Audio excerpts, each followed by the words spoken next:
भी ईरान पर पलटवार कर दिया। इजरायली एयरफोर्स ने हमला किया है। बता दें कि वेस्टर्न और सेंट्रल ईरान में बड़ी स्ट्राइक इजरायल ने ईरान पर जबरदस्त पलटवार किया और इजरायल ने ईरान पर किए हमलों से ये बता दिया कि इजरायल पूरी तरह से अभी इस युद्ध में बना हुआ है, जबकि ईरान लगातार इजरायल और अमेरिका दोनों ही को मुंहतोड़ जवाब देने की तैयारी में रहा है और लगातार जवाब दिए भी गए हैं। तो एक बार फिर इजरायल पर हुए हमले का जवाब इजरायल ने दिया और चूंकि ईरान ने यह हमला किया इजरायल पर, तो इजरायल पर पहले हमला हुआ, फिर इजरायल ने उसका जवाब दिया और इस जवाबी कार्रवाई में एयरफोर्स ने मोर्चा संभाला और ताबड़तोड़ हमले किए।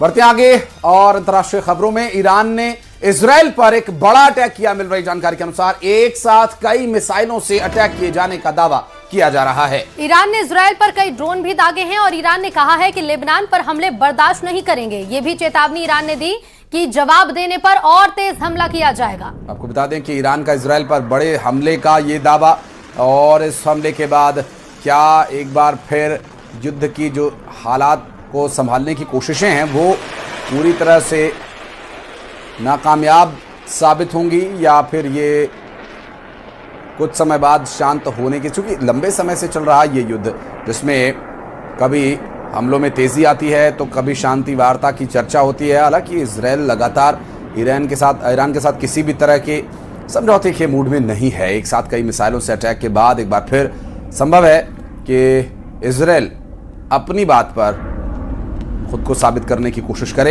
एक साथ कई मिसाइलों से अटैक का, लेबनान पर हमले बर्दाश्त नहीं किए जाने का जो ईरान का दावा है, इसी हमले के पीछे कारण इसे माना जा रहा है और लगातार शांति वार्ता की चर्चाओं के बीच एक बार फिर हमले की खबरें सामने आ रही हैं।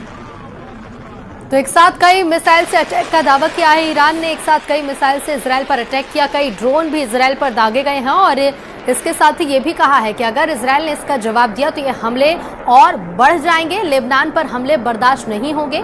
और इसके साथ ही जैसे ईरान ने हमला किया तो इजरायल ने भी ईरान पर पलटवार कर दिया। इजरायली एयरफोर्स ने हमला किया है। बता दें कि वेस्टर्न और सेंट्रल ईरान में बड़ी स्ट्राइक इजरायल ने ईरान पर जबरदस्त पलटवार किया और इजरायल ने ईरान पर किए हमलों से ये बता दिया कि इजरायल पूरी तरह से अभी इस युद्ध में बना हुआ है, जबकि ईरान लगातार इजरायल और अमेरिका दोनों ही को मुंहतोड़ जवाब देने की तैयारी में रहा है और लगातार जवाब दिए भी गए हैं। तो एक बार फिर इजरायल पर हुए हमले का जवाब इजरायल ने दिया और चूंकि ईरान ने यह हमला किया इजरायल पर, तो इजरायल पर पहले हमला हुआ, फिर इजरायल ने उसका जवाब दिया और इस जवाबी कार्रवाई में एयरफोर्स ने मोर्चा संभाला और ताबड़तोड़ हमले किए।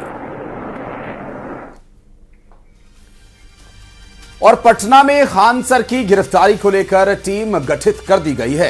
खान सर की गिरफ्तारी के लिए पटना एसएसपी ने 5 सदस्यीय विशेष टीम का गठन किया है, जिसमें टाउन डीएसपी 1, टाउन डीएसपी 2, कदम कुआं थाना प्रभारी, पीर बहोर थाना प्रभारी और गांधी मैदान थाना प्रभारी शामिल हैं, जिन्हें खान सर की तलाश और गिरफ्तारी की जिम्मेदारी सौंपी गई है। और दूसरी तरफ खान सर के वकील आज पटना सिविल कोर्ट में अग्रिम जमानत याचिका दाखिल करेंगे। सूत्रों के मुताबिक अगर अदालत से बेल याचिका खारिज होती है तो खान सर सरेंडर कर सकते हैं। वहीं पटना में खान सर के कोचिंग सेंटर और उनसे जुड़े अस्पताल में फायर सेफ्टी नियमों का पालन नहीं होने पर नोटिस जारी किया गया है और इस नोटिस में 1 सप्ताह के अंदर सभी कमियां दूर करने के निर्देश दिए गए हैं और ऐसा न करने पर संस्थान को सील करने की चेतावनी भी दी गई है।